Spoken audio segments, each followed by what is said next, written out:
that is, everything around you that you call life was made up by people that were no smarter than you. More than I can say. You decided to do, what would that be? What would you do with your life if you had it to live over? Getting to know yourself. What is one value, one deep commitment from which you would never bulge?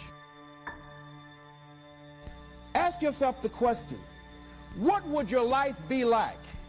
What would your life look like if you decided not to care what people thought of you? What would your life be like if you decided to give up some of your fears?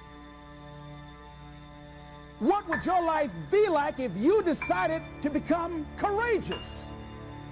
What would your life be like? It takes courage to live your dreams. It takes courage to manifest your greatness. It takes courage to decide to live, to decide to bring out all of your talents and abilities, to decide to stretch out, to decide to take a chance. It takes courage to be happy, just to be you.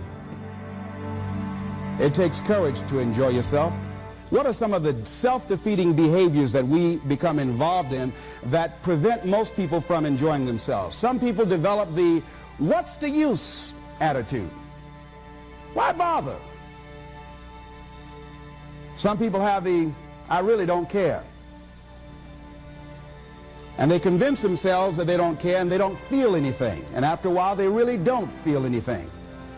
Their lives are empty. Some people say, well, it's really not worth the hassle.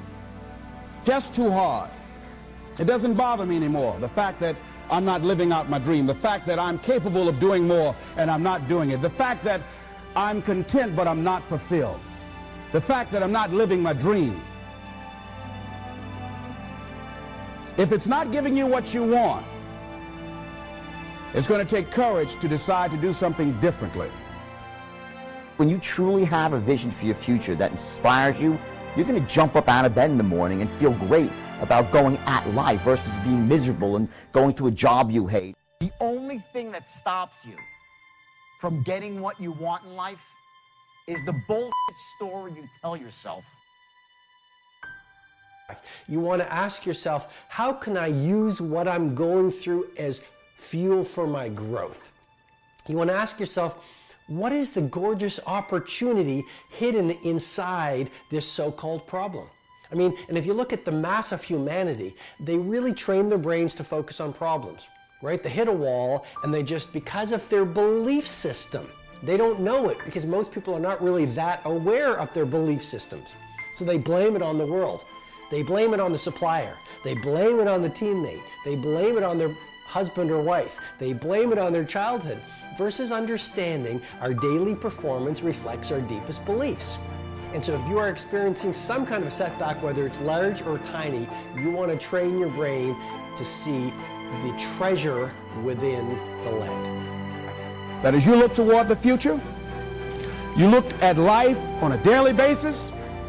If there's something that you have been given, if you've heard something within yourself that you know that what you're doing now doesn't fit for you, it doesn't work for you, it's not giving you what you want, and there's something else that you want to do, don't allow that inner doubt in you to talk you out of it, to build a case on why you can't have it, to tell you why you're not good enough.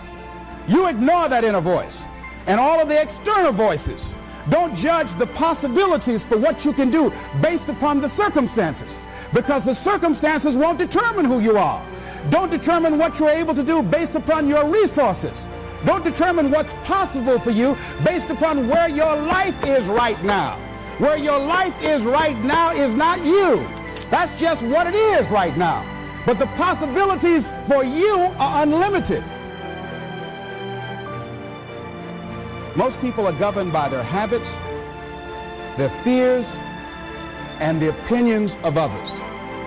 A lot of people never try anything differently because they have been convinced by people in their lives that they value that they can't do it.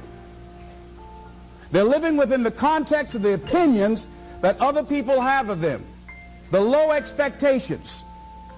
Many people doubt themselves Because when they thought about doing something at some critical point in their lives, somebody they respected and honored, somebody they believed in, somebody that they loved, someone they trusted said, you can't do that. What are you going to believe? Are you going to believe in yourself? Are you going to believe everybody else's judgment on you? Are you going to believe people when they say that you're a failure?